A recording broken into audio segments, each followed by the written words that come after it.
Hi, BiFFs. Hey, Beth. Dear Abby. Dear Kiki. Dear Captain. Red Cheers to you. desperate housewife. Pinot Grigio. Doesn't want to marry Boozer you. power. Love you like I Pour love more you. wine. It's just gonna say that. So tired. Drinking. Don't talk to yourself. Cheers, Biff. Cheers. Ill-advised. Ill-advised. This is ill-advised. Hello. Hello. Hello. Hello, governors. Hi, BiFFs. You just started. The whole fucking thing. Hello. Welcome to The Ill-advised. podcast where two best friends tell you what to do, even though someone else already has, and maybe the same people that told us to get help. Yeah, definitely not our parents. Or our therapists. Therapists definitely tell us to get help. Yeah, they totally tell us to get help. They tell us to get help because they can't help us.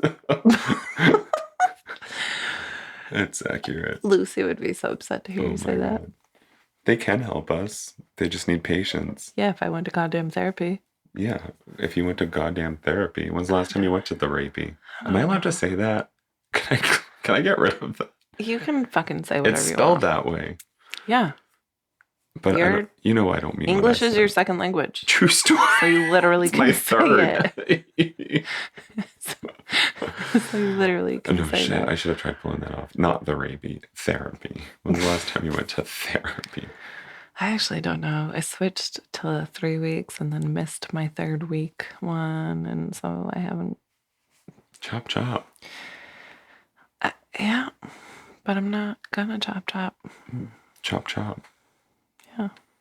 I have therapy this week, I think, Wednesday. Wednesday. I believe. I don't know. We'll find out tomorrow when I get a calendar alert and I'm still in my office. Yeah. We'll find out. Yes. Yeah. So I'm anxious for you to pronounce the wine we're drinking. Oh, right. We're having wine. I don't know why we just had a little moment of silence, but whoever you were just honoring, we Yep. salute them Yeah, with this. with this Clos du Gaimont Vouvray AOP 2019. It's $17. It's yummy. I had it last night and I said, ooh, Biff would like this. So I took a picture of it and said, we're going to have it today.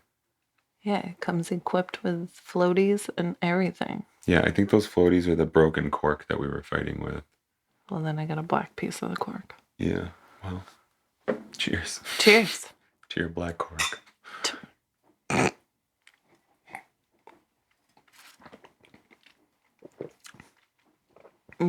Right? I do like that. Yeah, I thought you would. It's like $17.99 a bottle. Can you see the tag? Yep, $17.99. Excellent. Yeah, it was really good. It's a French wine. I was If you gonna didn't say. guess. Apparently, we like French wines. A Chenin Blanc. Is that the actual? A Chanty Blanc. Yeah, Chanty Blanc. 100% Chenin Blanc. I'm 100% Chenin Blanc too. Yeah. Yeah, so Blanc. Yes. So, if you don't know, Now you know. now you know. May is A Blancos. Yes, the blancos, the whites. No, Well, I can't say the other one. whites. Right. Thank you. May is Mental Health Awareness Month, and we're very aware of our current mental states. We are never doing a podcast after eating ever again. This is the first and last time. Yeah, but we also already knew this and still decided to We do still it did anyway. it because we're idiots, and now we just confirmed our suspicions. We won't eat that much. There weren't We'll be suspicions. Yeah, we don't need nachos and 8 other things. So fine. let's get nachos and 8 other things. And the other things, yeah. Guys, what's your bar food? Yes, Tell ours us. is nachos. Every time. If I have nachos without her, it's a sin. Literally, don't. he cheated. She has nachos without me, though. Probably with my dad. Yeah, probably. Oh. But, yeah. Mental health. Mental health. Right. May is Mental Health Awareness Month, in case I didn't say that already. And we're kicking off our second episode in May with another discussion on mental health. Our biggest, not takeaway, but maybe what you should take away is that we are very open about our mental health struggles. We go through XYZ on the daily. Mm-hmm. And we're just trying to end the stigma on this because it's a whole bunch of bullshit that you have to hide that you are suffering with a condition that millions of other Americans suffer with. It's like the majority of the country struggles with mental health issues. Yeah. I don't even know what the number is on that. I actually meant to look that up. Do we want to like guess? No, because I feel like at one point I knew. So if I guessed it, Do it anyway. probably no, because now I don't know. Now you're making me feel pressured. Just fucking do it. Because if I guess I'm way off, then I'm gonna just feel like I'm super special. Okay. I just Googled, so I don't know if the answer is right in front of me. I'm just blocking it. I might not have it. I'm going to guess though, like roughly like 84%. That sounds good. Because I want to say 85, but 84 just sounds like it would be a real number. 83.9. Yeah. Okay. I like that. 83.9. Seriously. Oh, that's related to the pandemic. Oh. That's so low. Is it like 63%? No. Less. Worldwide, not the United States, but worldwide, the percentage of people in the world with any mental health disorder is 10.7%. Do in the United States just to make me feel. I did. Hold on. In 2020, there's more people than that on medications. It was 5.6% of US adults, 21% total in 2020. That just doesn't feel right. I feel like everyone we know is struggling with mental health issues. Also, I feel like or are we diagnosing there's them? more than that just on the antidepressants. Oh, yeah. So if you're on antidepressants, it's safe to say you have some sort of mental health stuff going on. Yeah. I don't like that number. It just feels so low to me. It doesn't feel accurate. Guys, fix your numbers. The realtor and me think that it's time you guys reported real numbers. But yeah, maybe this is a part of the stigma. Was that your mouth? That was my throat. Sounded like a fucking reptile. Coming out of my stomach. Yeah, it's a natural reptile.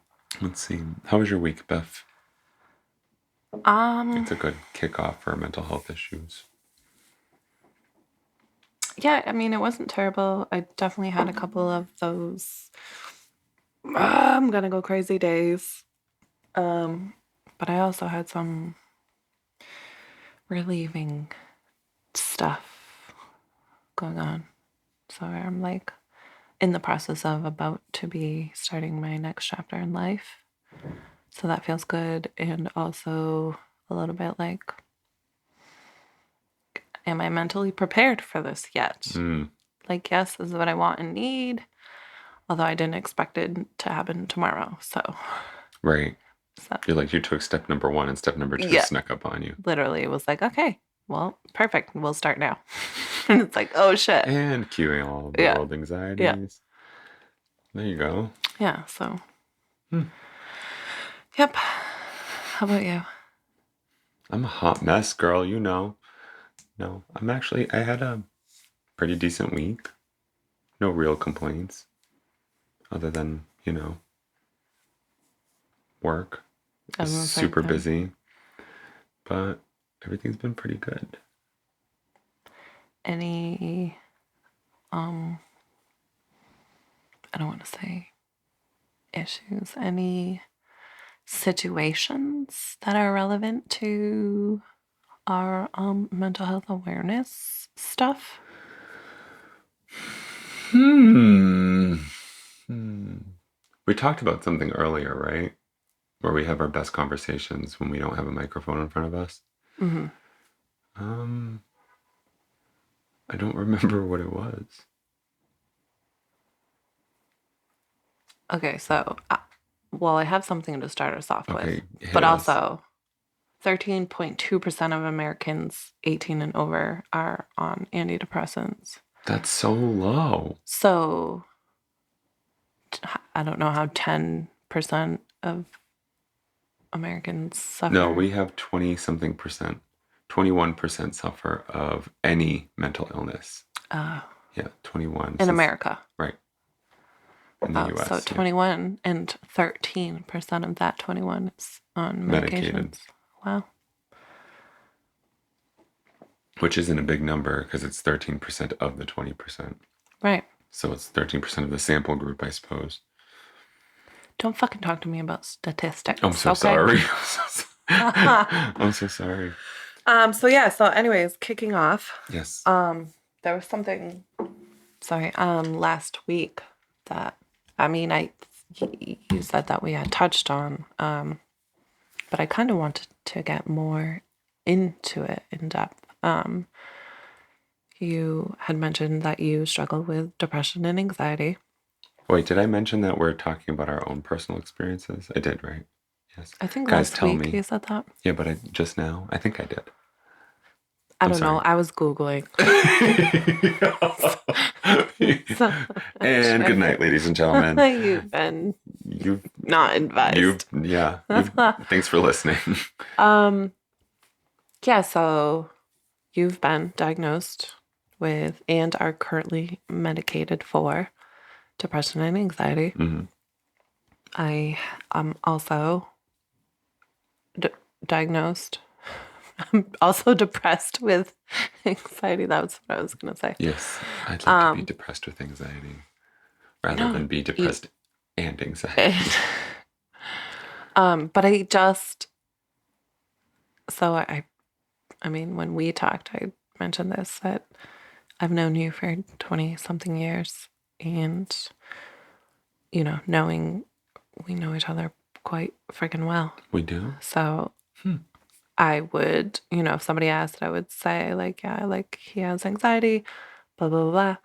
But depression, however, that is a interesting one, considering what's the word? When you think of depression, you think of, being in bed for days and, not showering and not leaving the house and, just being actually, like, visibly depressed, I guess. Like, mopey and no fun and whatever, which I definitely have. That's just my typical day. I've had depressive episodes that's kind of what it looked like, like forcing myself just to get out of bed and take a shower. But for you, I don't believe that it's ever looked like that for you. When I was younger, it did.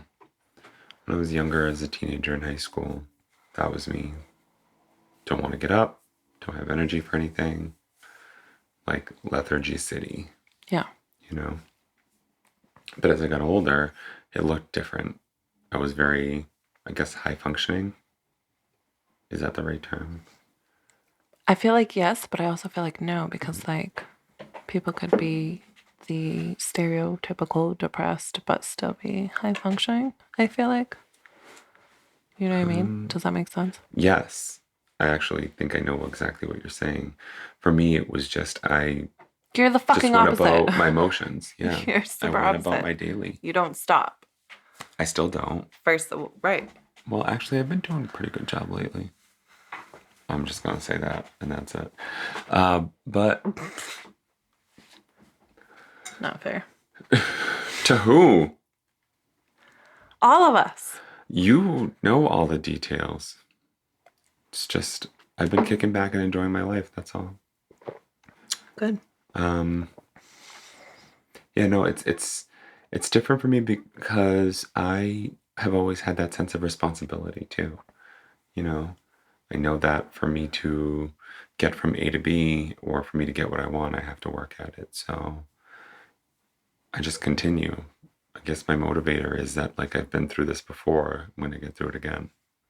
Yeah, but I could argue the same for myself. Yeah. You know what I mean? I guess what I'm trying to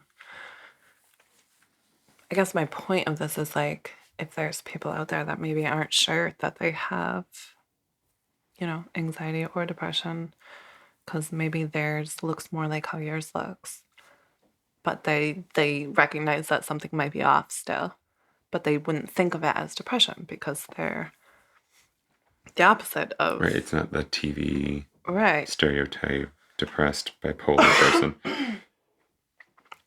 Right. So I guess I just want to just kind of talk about like how these can look. They can be the same, anxiety and depression, but just look like, oh wow, I would have never guessed that depression was part of your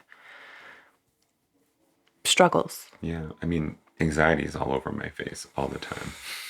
Yeah. I don't think I can ever hide that, no matter how much I try or who I pay to teach me. Right. That's why I guess Depression, I it wanted just to comes in so many different forms. yeah, but for someone like me who it kind of looks more stereotypical where like I'm actually like forcing like if I didn't have a 2-year-old, I wouldn't be getting out of bread. I like bread. No bread, no food. I wouldn't be getting out of bed to make breakfast. You know what I mean? Right. When I'm having my like depressive moments or whatever. So for me, it's like I can't picture being or feeling depressed and it looking like I'm jumping out of bed and like Tackling the not world. stopping. Yeah. I guess my depression is like the way that I handle it is by avoiding my feelings. If that makes sense. The busier I am, the less I have to feel. Anxious. Yes. Yes. So that's why And there's the other side of it. The other side of that coin is that anxiety. Right, because anxiety can cause depression. And vice versa. Right. So my anxieties are rooted in so much more than just my depression, though. And that's been there since I was a kid. You just have to have the right guides, I suppose, to kind of tell you, like, oh, you're depressed, you're anxious, or, like, let's take you somewhere where you're actually going to get diagnosed for whatever you're going through. Yeah. Our parents are just beginning to be open to these things now. Yeah, no, literally. So just imagine if we were like, I'm depressed, can I go see a therapist? Right. What you need is a good swift kick in the ass, and you're like fucking gonna be okay. Yeah. So. Absolutely. Mm-hmm. But I think I just wanted to it's a perfect example. We both have anxiety and depression, but, looking at you or knowing you, you'd never guess that you have or had or struggle with depression. Yeah, I'm not conscious about hiding it. And I'm surprised that it's even something that I can suppress because I'm an open book. And I think the only reason is because I can't hide it, so, but apparently I do a really good job at it with depression. Yeah, because I would have, had I not known you as well as I do, Never would have been able to pick me out of the lineup. Yeah, not that. I definitely would have been like, this motherfucker's anxious than, a cat near a dog. But in general. I guess, I remember the first time I was depressed as a teenager, leaving Boston, going to like a suburb, almost rural area, that's when my depression was like first manifested. And it was a big deal. But I was the stay in bed, don't wake up to the alarms, eat whatever you could do to make yourself feel so full so you could fall back asleep. Oh, yeah. Yeah. Like right now, when I just ate everything and I just want to fall asleep. That wasn't depression, that was joy. I was going to say, are you feeling depressed? No, not today. No. It's just super interesting that like you still to this day can, struggle with depression, but it just does not look anything how it used to look for you or how it would look for what people think depression looks like. It did look like that for me for a long time. And this isn't supposed to be dramatic, but when my kid was born, I was like, I don't need these. So I stopped taking the SSRIs. I didn't wean myself off, which, as we know, is dangerous. Please don't do that. Right. But I just threw them out right there at the hospital. And I've still had my struggles, and I think my case is my anxiety causes my depression or contributes to it. That would make sense for you. Right. You're a pretty anxious person in Yes. general. About Right. everything in Right. every aspect of my life. I put the period in the wrong part of the sentence and I'm like, hold on. Can I recall this email? Right. You know? The entire email, not Right. just the sentence. Right. The entire email. So, yeah, I wish I could explain why it's like that because I can't. I know at the end of the day that my getting out of it isn't going to be helped by laying in bed. I still have the world going on around me. I have people that rely on me. I have to be up there. It Right. would be one thing if like my son and my entire family were just right where I was all the time. Then maybe I'd be in my room watching Food Network like when I was a teenager. Right. Salivating but not eating until everyone went to bed and then eating everything. Yeah. And then yeah. I wonder if that would be the difference. I just find it fascinating that it just, I guess, for me, obviously, I don't experience what you experience. So for me, it's like, oh, I had no clue that depression could look anything other than this. Oh my God, depression can look like an everyday human being. Well, clearly. Like we project to the world what we want them to see. Mm-hmm. And some people are very comfortable with their mental health state and make a spectacle of it.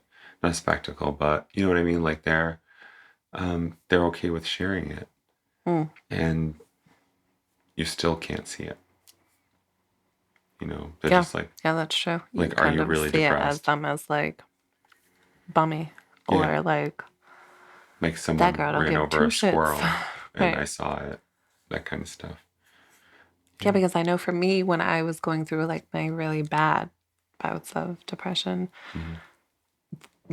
literally sometimes the only thing I would do that day was shower and like do my makeup so that I didn't look depressed. And like that was all I did, was get out of bed, shower, and do my makeup, and then just do nothing. I'd shower. But I like would pretend, because if you look good, you feel good. Right? It's supposed to be. Right. But when you're in the midst of a fucking depressive episode, you don't feel good just because you look good. But it was important for me for like the world to know that like my biggest win today was getting out of bed and showering and putting mascara on. Like if you looked at me, you would never fucking know that. That's actually a good way to look at it. And it was, like that was my goal for that day. I don't know what my biggest one would be on a typical day. Making it back home? I have no idea. Yeah, maybe. I have no idea. I don't remember. I mean, now it's much more quiet. My anxiety is more prevalent than my depression. My depression seeps in around this, that seasonal affective disorder. Yeah. Fucking seasons. It's the fucking worst. Goddamn. Wreaking havoc on my mental health and my skin. Amen. Right? Ugh. Fuck, bro. Just go away, Mona. Goddamn. We ain't about this fucking life. We ain't. Yeah,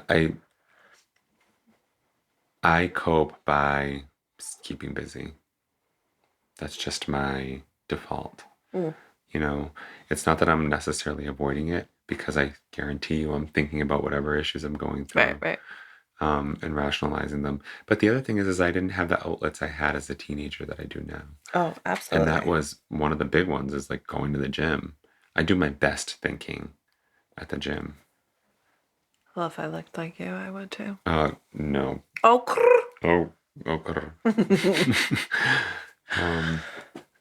yeah, no, I just thought it was fascinating, but also I think it's important to, maybe someone's out there struggling and feeling how you feel and not being sure.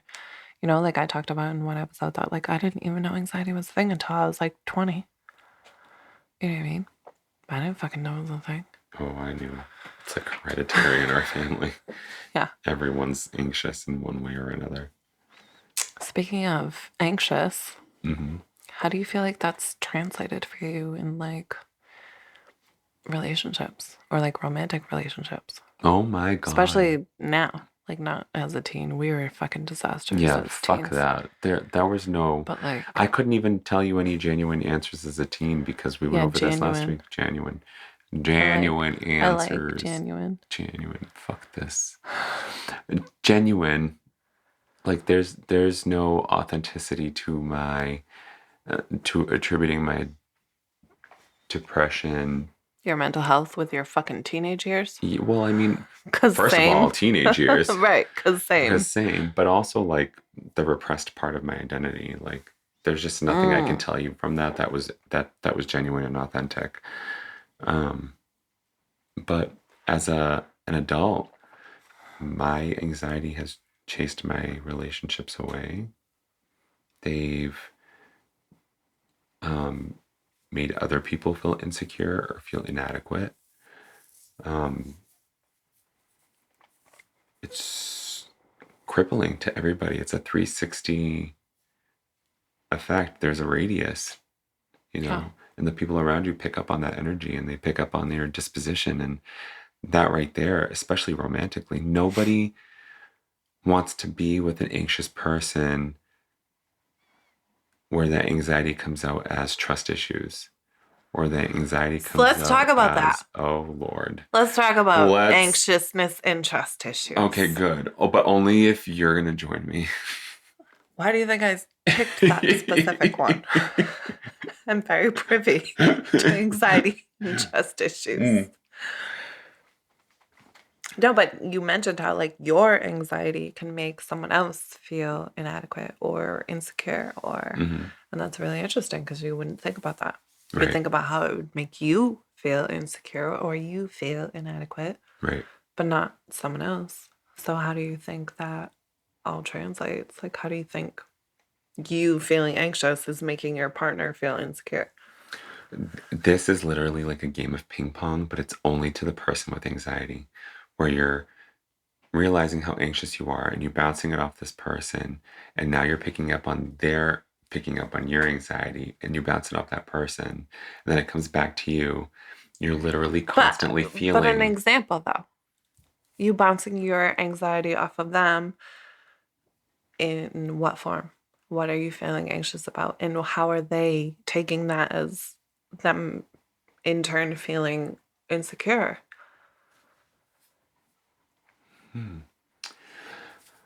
Um, there's always a question whether you're anxious or not of fidelity in one way or another, right? It always makes its way in. You don't get a text right away. It's like, all right, where are you? You don't get Who you texting? who you texting. You don't, something falls out of your routine and it's like, we need to do this. Like, this is who we are. Because being somebody with anxiety, you're hypersensitive to, Changes in your routine. wow, you've texted me good morning every single morning, and today you're not, and it's already 10 a.m. Right. What the fuck are you doing? Right. Why didn't you text me? And I've done so good to pull myself away from that, to be like, there's nothing wrong. I've done less. Just say good morning. Well, at that. You know what I mean? What? Oh my God. Because I'll still send the text. Yes, you will. What the fuck are you doing? Why haven't you texted me? No, you get one that says yo, and you're like, is this how you speak to your mother? Excuse me? I am a goddamn motherfucking lady. Yo. What was the question? So how does that make them then feel insecure? It's not so much them feeling insecure so much as they're picking up on it, and it's an emotional. They're holding your emotional baggage for you. They're schlepping it on a stick, putting it over their shoulder, and carrying it for you, because what you're doing is you're not checking up on them. You're protecting your insecurities become their baggage, because now they're trying to hold you up while you're trying to hold them close. Does that make sense? Yep. And that translation alone, it's just, there's a lot of inequality, I don't know, what's the right word? Imbalance Yeah, imbalance. in that, and that's the nature of anxiety and depression. But the impact that your anxiety has on someone else is, there's just not one answer. Yep. You know, it is, they could, your past experiences in a relationship do not dictate your present experiences, do not dictate your future experiences, do not dictate whether or not somebody you're with may or may not Right. cheat on you, Right. or go out to eat with you without you, or Right. you know what I mean? People get anxious about these little things that to them are they're very valid things. Right. You know? And so what do you do as the opposing partner, the other side? Wouldn't fucking know, because I'm always the anxious one. Yeah. Yeah. I know for me, I mean, this still isn't, I'm still not on the other side, but I know for me that like just a little simple, quick reassurance does fucking But what happens if wonders. it doesn't? Why doesn't it? That's the first question, Because it actually. didn't feel reassuring. But what if they tried again and they were more genuine and they were more forthright? Then I am my mother and need to get back on medication. And same. Thank you for listening. We blame our moms. Yeah, it's Yeah, no, I guess I definitely, looking back, I have definitely been guilty of like, transferring your own burden.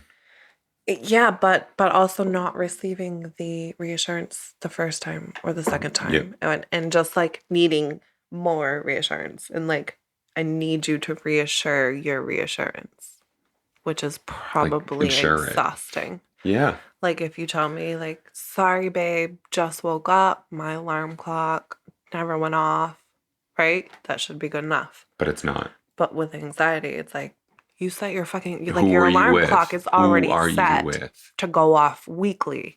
So why all of a sudden this day it didn't go off? Yeah. I don't know. I must have shut it off. I set a different alarm the next day. But like it's a Tuesday. So like there's no reason why, you know? Right. Like I'm definitely guilty of that. And I've been there. that's fucking, I've been there. I've learned to internalize a lot because it's never what it seems. Ever. for you. That's true. I've been in a lot of toxic relationships where it is exactly what it seems. It's true. And that's also tough to navigate when you're not sure that that's, you know, you don't have reason to believe like Right. you've already lied or you've already cheated, whatever. But I feel like that's kind of, so it's definitely related, but I feel like at that point, it's like you've lost the trust. It's time to, there's no hope for it. If you know you're not going to regain that trust, if you're not going to be able to let go a little bit, the relationship's already over then. Yeah, but why isn't it actually over? You know? Because you're both anxious. Right. Or, yeah. Yeah, depression is a double-edged sword, depression, anxiety, in that, and I've said this already, but it's easy for not just you to hurt your own feelings. It's easy for you to hurt somebody else's feelings.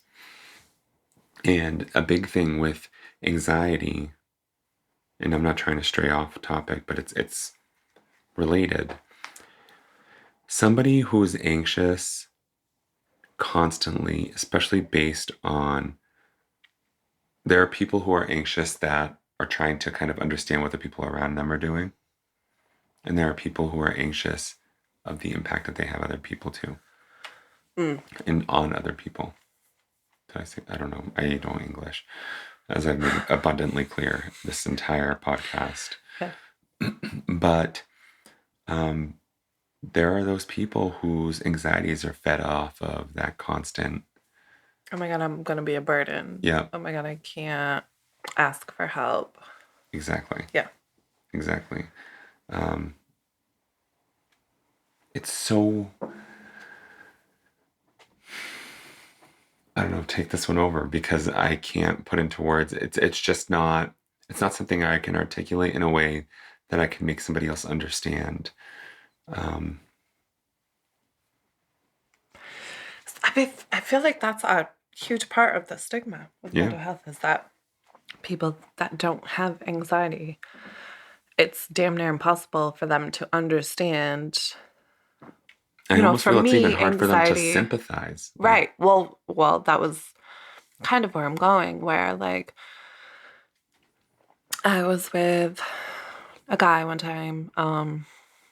I think I had to go meet him somewhere, or I had to drive somewhere that I had never driven before. That's a huge anxiety thing for me is a, going somewhere that yep. I don't. If I have to use the GPS, it's a fucking bad day. Like that alone gives me so much anxiety. And Mhm. he literally was just so like, I mean, I would like to think that at the time it was unintentional, but he just was like pretty much like, what the fuck is your problem? Like just fucking put it in your GPS and fucking go. Right. Like, you know, and I'm literally having like full blown panic attacks just at the Like thought screaming and of crying behind the like, wheel at this yes, point. like just at the thought of like, oh my God, I have to drive 45 minutes and never have been there before. I don't know where I'm going. Like, where do I park?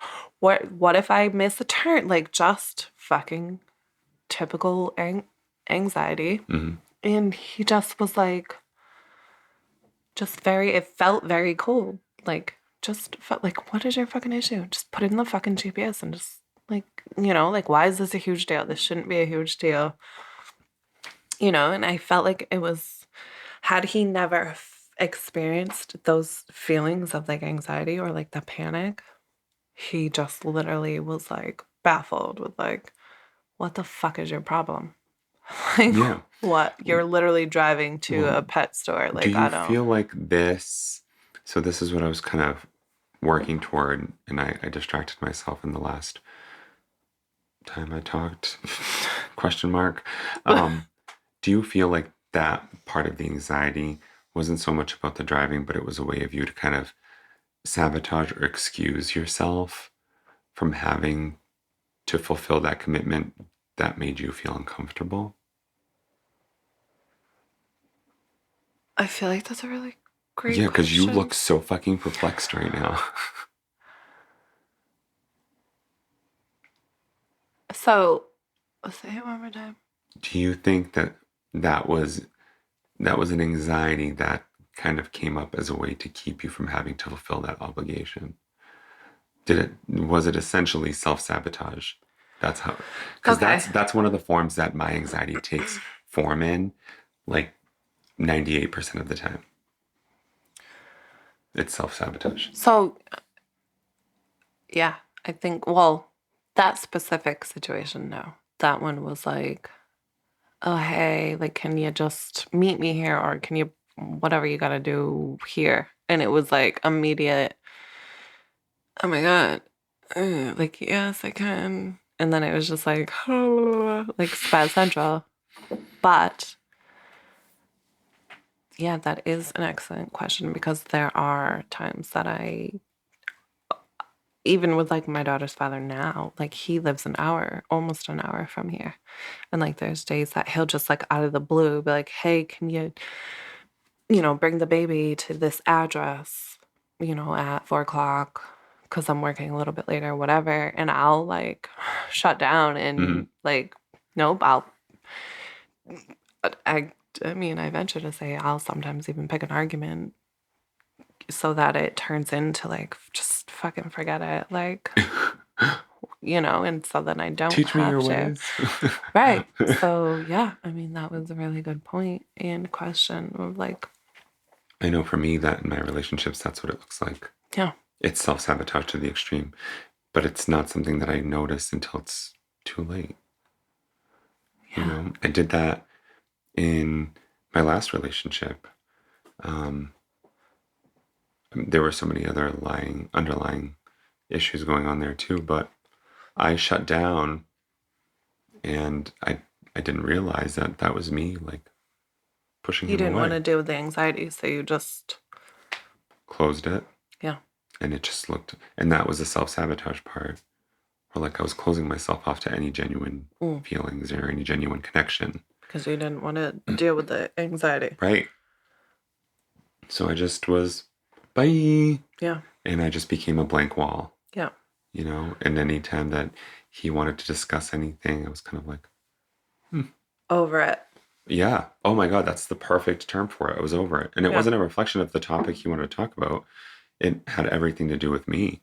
Right. You know, which is kind of shitty. Really shitty. I mean, yes and no. But then you get anxiety over being shitty. Right. I was going to say, I can understand how that can feel shitty or like how you can see it as shitty, but we literally as humans do the best we can in that moment. You know, Yeah. maybe today you wouldn't handle a situation like that. But at that point in time, that was what you could do. Yeah. So that was what you did. And that's not shitty. I think I've been recently handed a situation where my anxiety would normally dominate every decision I make. And actually, this particular instance is like a good and welcomed unexpected change. And my head is screaming like, fuck it up, fuck it up. Right. You know? Overthink it. Oh no, that beard hair is out of place. Right. And my gut's like, shut the fuck up. Right. Which is it's never been that way. Yeah, I can attest to that. You know, it would kindly whisper to me like, find a roof. Excuse me, sir. Yep. You're in trouble. I was the one that was like, shut the fuck up. Shut the fuck up. I'm like, no, you're not internal. No external parties. Yeah. It's got so many faces. Anxiety and depression have so many aliases. Not to cut you off, but do you think there was like a turning point for you to like, because I feel like, and I say this gently, just fucking punch me with it. I feel like there was a short amount of time in between you've had situations where, and I say that in the place of like, it takes years for like growth and like self, like, yes, these things. Yes. And so for me to watch you pretty much go from night to day in like a very short amount of time, and again, I say that gently, I'm not judging. No, I totally understand. But like, because this is something you and I talked about. What do you think was like the fucking nail on the head for you to like either no, this isn't how I want to handle the situation again, or like I just naturally came to like this level of like, this is now the new way I handle things versus like, you know, years ago we didn't handle them like this. Do you think there was like, do you honestly, think you just naturally continued? It was a click. I don't think it was very, I really want to say that there was a conscious effort there, because in a way I feel that there was. You know, you don't get better because you don't want to get better. You know what I mean? Right. You always make that. Yeah, I mean, you've actually been in therapy, and I'm actively trying to be a better human. I mean, your goal is the same. You're actively trying to change history. But that's what I mean. It takes a long time. Years. So for me to be able to watch you like, oh, just months ago or weeks ago, you know, this isn't how you handled a situation versus like, holy shit, Beth, I'm fucking proud of you. Yeah. No, but you honestly, in the particular instance that we're discussing, there's been so much communication. You know, so much communication. And that, ladies and gentlemen, just as a fucking blanket statement, is the foundation of a good fucking relationship. Romantic, familiar, friend, or otherwise. Yeah. That's it. Fucking open your mouth, let sound come out. Let the words fall out. From one word falling out mouth to another. Okay. Yep. Yeah, it really does make all the difference. It's just so... There's a lot in this specific situation that Well, I was is gonna say different. specifically for you and this situation, I don't think just the fact that there's an open line of communication, I feel like you still would handle, certain things that have come up in the same way that you are, with even without that, you know, that sheer communication. I think you're right. So that's why I was asking, like, do you think that there was just like any turning point, or like you woke up one morning and was like, oh my fucking God? Or was it just kind of like you just growing to the next level as doing the work that you've been actively doing? Yeah, I think that's it. I think I just level up.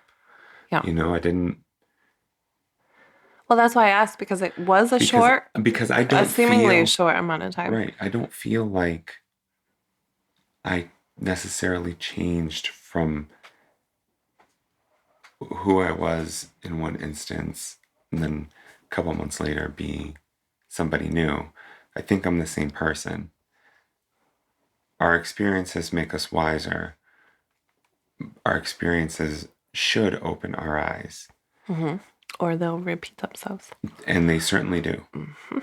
I can attest. You can attest. It's so hard to be, it's just so hard to kind of, without giving too much information. Mm. I mean, guys, let's get real here for a second. Okay. Let's just get real for a second.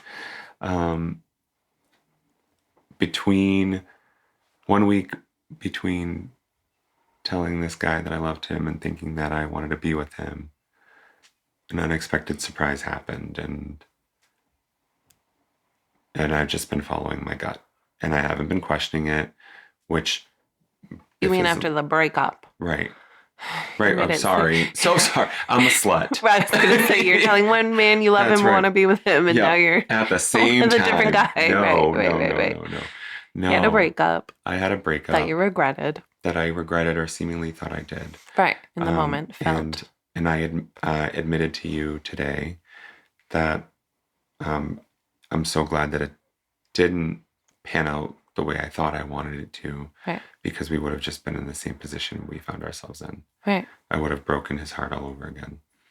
My inner self screaming, acting on the moment. Yeah, you're in love. You love this person. Your family loves this person. Why not? Right. You're an idiot. Right. You're fucking stupid. Right. You're a fucking disaster. You're incomplete, and you did this to yourself. How do you ignore that? Yeah, somebody who deals with anxiety, that's definitely... You can't. Right. And right now, when the situation that I'm in...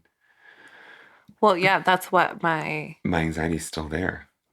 Right, which is exactly why I was asking, do you think that there was anything you can pinpoint, or like just anything? Because I made a conscious effort. I watched you go through the breakup, and through, you texted me saying, I literally chased him. To now we're having conversations where I'm like, who are you? Yeah. Like, who are you? I think something just clicked. The anxiety's still there. Make no mistake. Oh, it absolutely. did not go away. It screams in my ear. Absolutely. I think that's why I was super curious. It screams, why? Run the fuck away. Yep. Run the fuck away. You don't deserve this. You don't deserve that. A plus B equals go fuck yourself. Mm-hmm. Everything from A to Z. But you're not acting on it. That's so hard for me right now. And you're right. And that's exactly what I'm literally silencing my head with my gut instinct. With what feels good. With what feels good. Feels right. Yeah. Or natural, or normal, or... And I think, too, that all of these years of relying on my head or listening to my anxiety it's the common denominator across the board. That's really interesting, because when we're young, especially for children that go through trauma, our brain creates pathways of like safety and protection, and that's where the fight, flight, or freeze comes in. Our brain literally creates indents of pathways of like our responses are either fight, whatever our initial response is for the trauma. And so as adults, those pathways are still being used. Our brain is like, no, this is what saves us. This is what protected us when we were 4 and the bad guy was Is there chasing a us. default of which pathway it was, or is it just like your instincts kind of take over It's and choose just- one? Yeah, it's just kind of like, I didn't fully get into that part, like distinguishes the fight, flight, or freeze. But whatever it is, whatever that one is, it creates pathways in your brain where your brain literally repeats that pattern, that Yeah. re- And that's so fascinating reflex. because I remember as a kid, my default was to freeze. It was just a stop. Yeah. Stop Your brain time. just shifts and It was kind of like, you never did this. okay. You know what I mean? Interesting, yeah. You never went through that. Now it's like, you can do way better than this. Not the circumstance, but I mean, like, No, yeah. and the way that you think, like, you can do way better than this. I'm making a conscious effort. Well, that's my point, is that you're fighting with those pathways Oh my that God. you've created since It's the like first trying to day punch in that you went water. through. Literally your trying to punch in brain is water. actually fighting with you Yeah. physically and saying, no, these are the indents we've created in your brain. This is what keeps you safe. This is your default. You need to run right now. I'm not running. You're feeling anxious. Run. This is what we've taught you. This is what saved you. Yeah. This is what we're doing. So for you to have to actively fucking battle your brain, that's like I never exhausting. thought of it like that. Oh yeah, that's exactly And what's maybe going that's on. why you That's can't why it's see so my hard depression to- too, yeah. because I don't. Well, that's why it's so hard for people to like change and like, mine clearly, as you know, is fight. Oh, yes, it That is. literally, Yes, it is. figuratively, in every The sense only of thing the I haven't word. caught from you is a fight. punch. Yeah, you did catch a backhand though. Actually, it wasn't. That was a front backhand. hand. It was a front hand. Yeah. Still my Fuck right yourself. side. Fuck yourself. She just raised her hand at me. But no, so that's what, especially as adults, especially 34 years later, of your brain taking the same route, especially when something that makes you feel anxious comes up, and for you to fucking battle that, that's really huge and really difficult, and fucking bravo. Thank you. Yeah. Yeah, I don't think I've ever thought of it that way. And I also didn't know that about our brain making those make sense. Right. We're constantly recording. Right. I fight through my anxiety every day. And that's what you're fighting. Those pathways that your brain has created to protect you when you were young. That's so because you fascinating. couldn't protect yourself. I fight my anxiety every day about work, about leaving the house, about going to the gym, about getting in my car. I don't know if I've ever admitted this to anybody, anxiety of dying in a car accident. Every time I get in my car, it's like I see it all over again.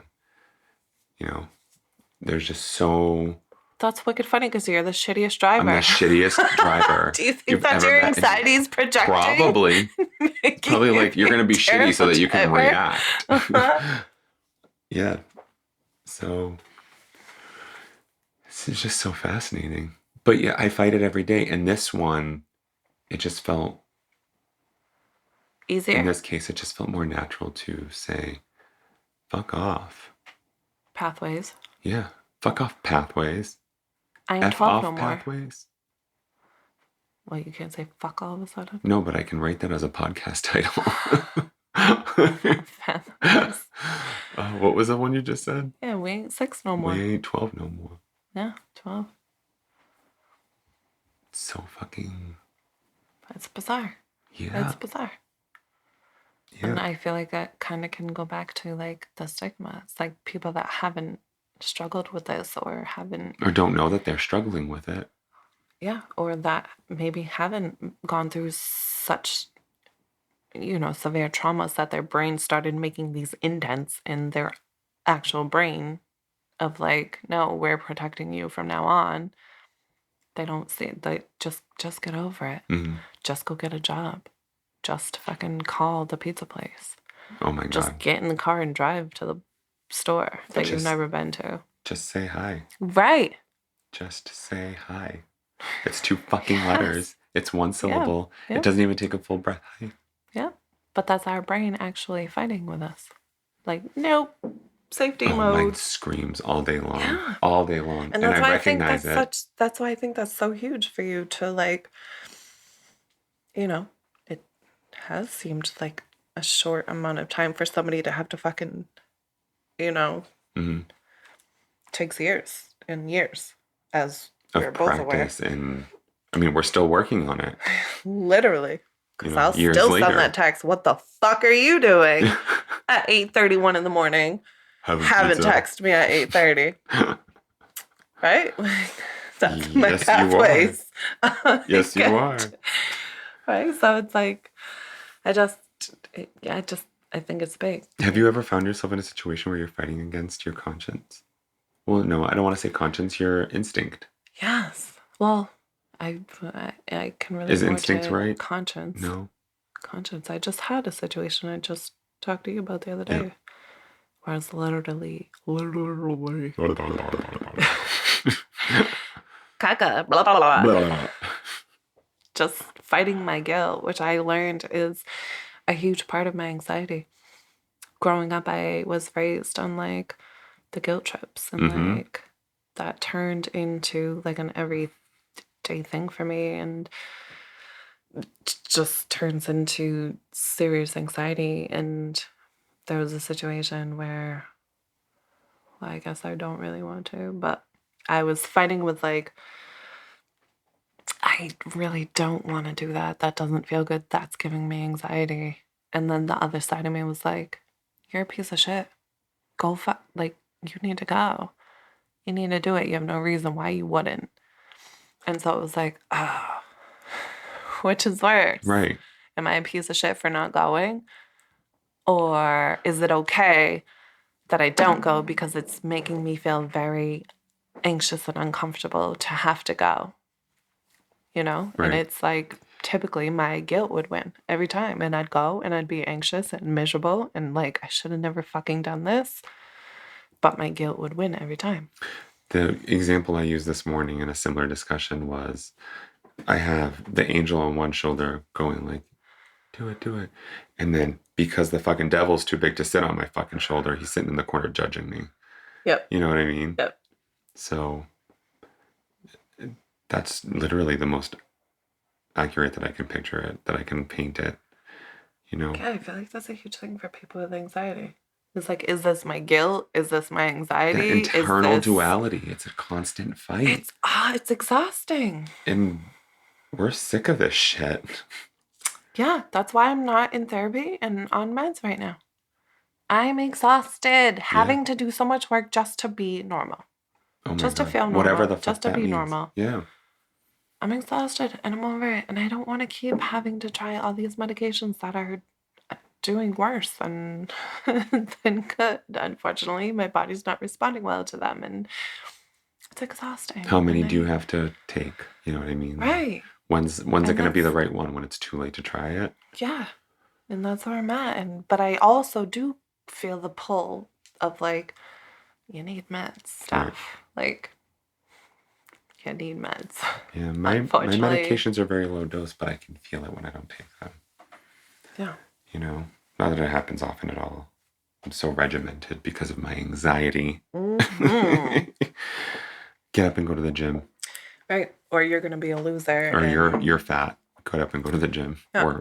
Or you're still fat. Get up and go to the gym. Yeah. It's real and it's bullshit and it's hard. Total bullshit. And it sucks. It sucks. And we literally fight this daily. Daily. There's like all day long. Interesting all day, thing, not just daily, all day long. The interesting thing about our conversation compared to our other episodes is that we have a trajectory and there's an end to the way that we discuss things and the way that we taper down from the big discussions to the closing. And we just can't do that with this because it doesn't end. It doesn't end. There's no, it's a finite existence. It's there. It doesn't exist in just me. It doesn't exist in just you. Apparently, in 1 in 5 people, and not 8 and 12. So, right. It's just, it's crippling. It is guilt-riddening. It is tiring. It's exhausting. It's sabotage. It's deprecation. It's all of that. Yeah. Anxiety is... Constantly, though. I think I would contend that anxiety, I would rather depression. That's what I would contend. Because anxiety, I've lived with my entire life continuously. Depression ebbs and flows. Yep. You know? Yep. The anxiety has made me question my own personal existence more than my depression has. Or maybe the combination of the two. Yeah. But the anxiety is the constant that I'm just so tired of. Yeah. See, that's really interesting because for me, it's the opposite. Really? I lived, obviously with anxiety my whole life.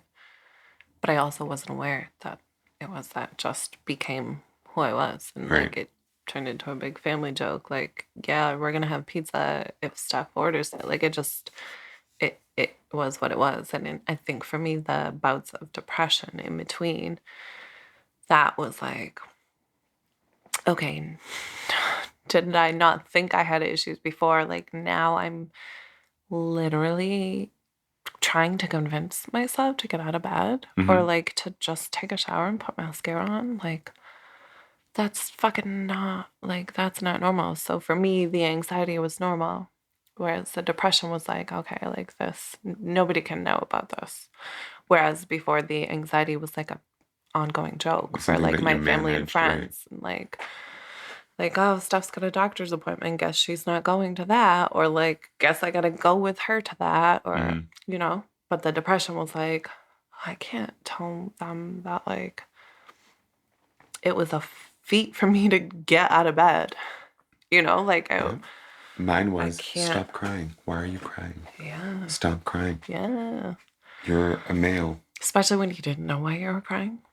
That's the fucking worst. In fact, I am going to be very upfront and say that I had that kind of a moment this morning on my way home where I was just like, why are you sad? Like, and you couldn't pinpoint it. Like, why do you feel so down? And I couldn't.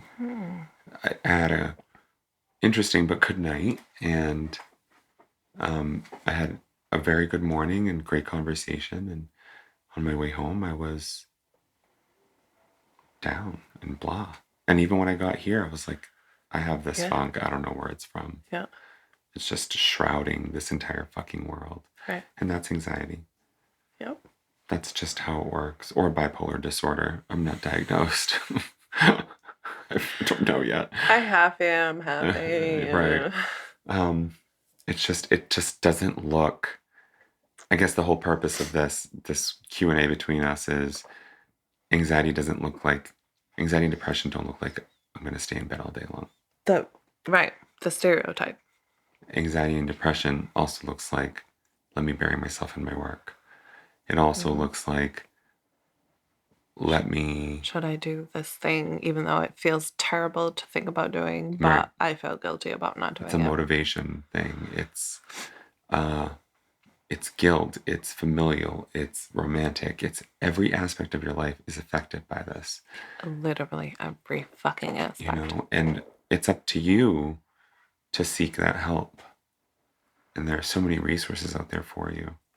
Yeah, but I think initially, it's a huge deal to just recognize. Some people don't know how. I keep going back to, I didn't fucking know. Some people don't know. I thought I was fucked up. I just thought I was a weird person. Some people think like they're going through something. I literally had known that it was a thing. It's a rut. That's my favorite one, a rut. Fuck off. You'll get over it. Fuck off with your rut. You'll get over it, yeah. It's not. If you feel a certain way. No, my other favorite one is, are you on your period? Oh, I don't know that one. But like you can relate it to like, oh, it's raining out. Yeah. You know, like, oh, it's just the weather, or you must be getting your period. But I Fuck can be you. sad or anxious or angry without my period. Thank you very much. As a matter of fact. Right. But it's about to start in 20 minutes. Right. So if I offended Which you, makes it that's worse. why. Right. It's just, yeah, it sucks. It's tiring. It's exhausting. But I also can understand that, like, people that don't struggle with it or have dealt with it, how it can look like, oh my God, just get over it. Right. You know, not that that's right or that I'm condoning them, not condoning, but like siding with them. Defending them. Yeah, defending. Yes, thank you. I was like, what's the word? Yeah, same, obviously. But yeah, it's just, I feel like it's equally also on them to like, you don't have to fucking understand what I may or may not be dealing with for you to just sympathize or for you to be accepting or for you to be just understanding of like, hey, I'm not really sure what you're going through right now, but it seems to be a lot. So, And along that same line, the token, you don't have to understand why you feel the way you feel. a fucking man. And I just, You don't need a reason for it. you don't need to understand it. If something feels a certain way, it's because it feels wrong, whether it's anxiety or something that you just firmly believe against. You know, you don't have to understand why you feel that way. Yeah, you don't have to find a reason to Right. like, oh my God, why do I feel sad or anxious right now? Right. The fact of the matter is you have it. You have that anxiety. You have that sadness in you. What you should be able to differentiate is this a perpetual sadness? Mm-hmm. Or is this just an instance where something because everybody has right bits of anxiety or it's the constant right. and there's some It's people the who bounce interference in and with out of your... anxiety disorders. I wish I was one of them. A little reprieve would be great. Yeah, you amen know to that. But yeah, just I It's think when it interferes on your yes, daily when it infringes things that on your life, would seemingly be like simple. like And getting up and it's taking for a shower. you, yeah, but for you, it's crippling. Yeah. That's when you should, okay, hey, maybe something's going on here that I can't help on my own. For me, it's when I can't get myself to work or my workouts. Yeah. Despite my best efforts, like it's something I really want to do. And, not in this particular instance because fuck it, but right. definitely work. It's just such a, guys, there's no end to this. We could go all day, all night. It's just a fact of our daily lives. And we understand that there's just apparently another. It's like, I mean, I don't know if I'm going to get crucified for saying this or not, but Just like being an addict, whether you're sober or not, you're going to have that fight, that struggle to the substance, whatever it is. You're just, right. Your instinct, your reaction, your knee jerk, your want is going to always be your drug of choice. It's just something you're going to have to deal with even when you're sober. 2 years, I hear people like, I still wake up every morning and want to drink. You know what I mean? Yeah. Like it's I'm not likening this to drug or alcohol, substance use disorders. Is that how they're not called? You know what? There's just so many PC things. I'm just not going to call it something bad. And so, I'm not likening this situation to it at all because it's different in the way that it impinges on your life. But, to this day, I still will want a cigarette. It's something that, as if I just smoked one. And it's been how many years? 4 or 5 years. And you still have... And I just want to inhale one and just... Yeah. So good. That's the same. Where like, for me, I did serious therapy weekly for at least a year. And now I'm like, no, I don't want to no more. I don't want to do therapy and I don't want to keep trying meds.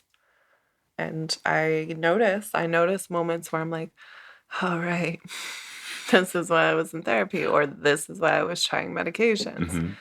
But then it's like, no. I'm over it. I want to just wake up and just fucking be normal, my perception of normal. I don't want to have to wake up and fight my feelings or fight random anxieties when it's 7:00 in the morning and nothing has happened. Why am I feeling anxious? So let me go take meds. Like, no. So I'm not. And I mentioned, I think 2 or 3 podcasts ago, where I'm just like, I'm feeling feisty. And like, Spicy. yes. And Latina. no, I'm not doing it right now.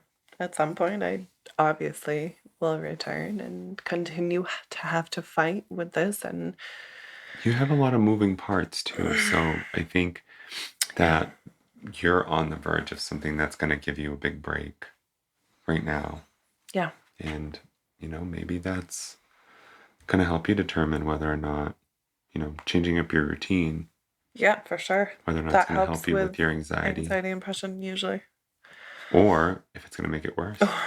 Right now, it feels worse. Because I don't know what to expect. Right now, I'm driving to an unknown destination. Amen to that.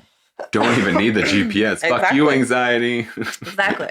It's just fucking get there when we get there. Guys, all this to say that, there's no one way. There's no right or wrong. There's no... Anxiety looks like me. It looks like you. Right. It looks like Steph. It looks like our cans of Trulies. You can get out of bed and function perfectly fine. It sounds like this. Depressed. Literally. You're double fisting. Oh, okay. All right. We'll just cheers both of them. Okay. Should I drink them together? Yeah, do it. Do it. Just, it's like a porn. I can't. I don't know how they do it.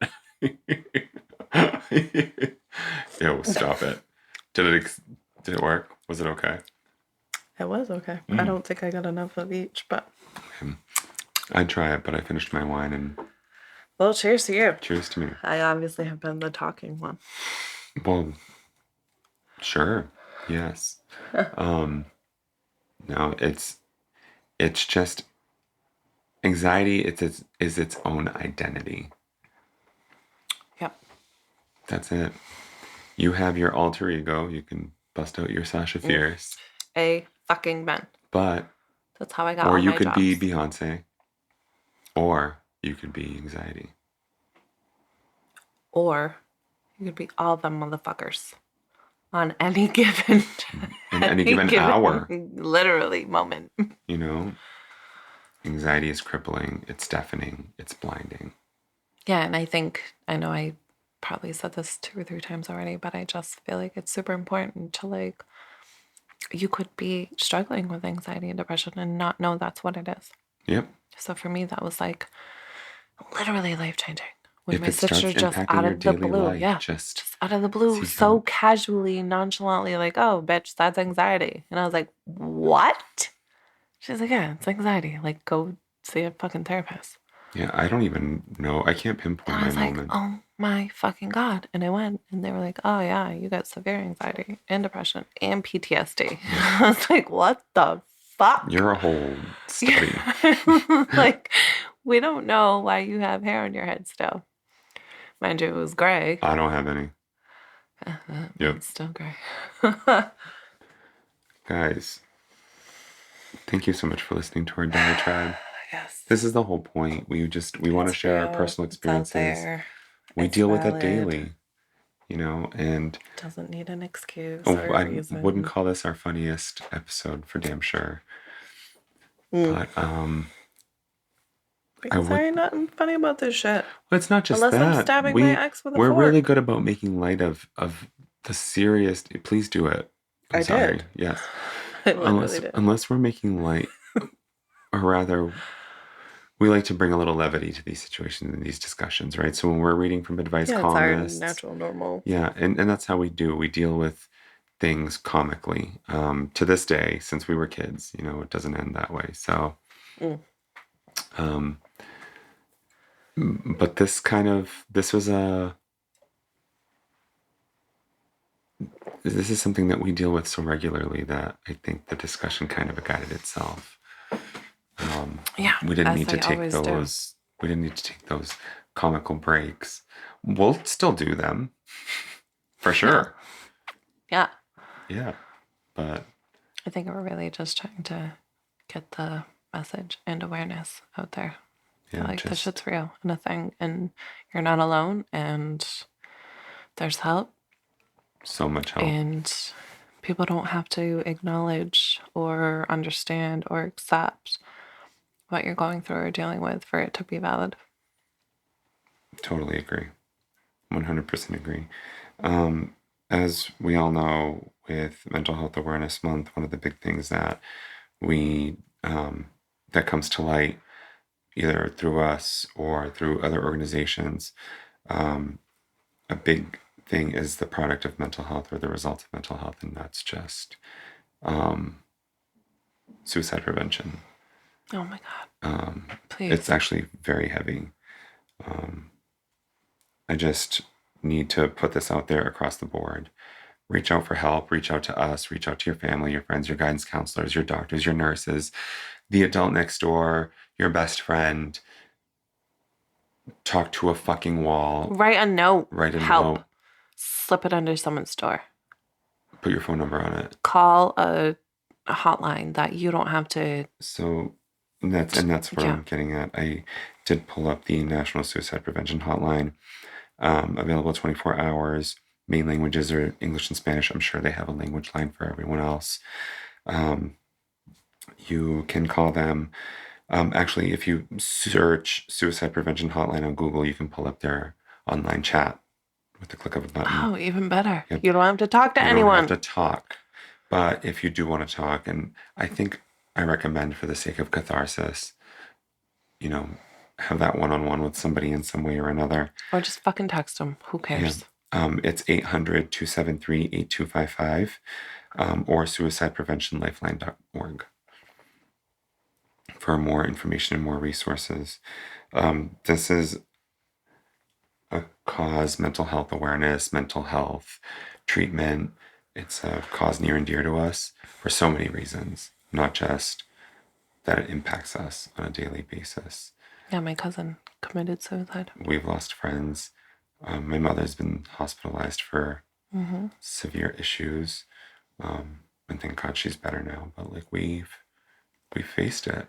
Yeah. We've seen it. We've lived it.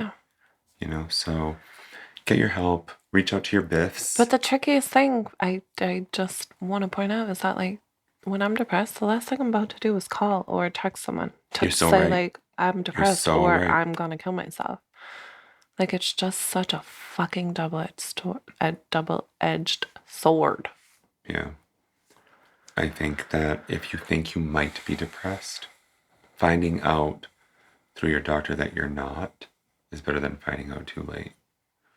If you can muster up anything, just texting your best friend bro, I want to die. Text your best friend, I'm not having a good day. I'm not having a good day. If you can muster up anything, if you can muster up any sort of, your friends are living their own lives and going through their own stuff. They can't always, I should have seen this. I should have been more aware. I should have known he was depressed. I should have known they were suicidal.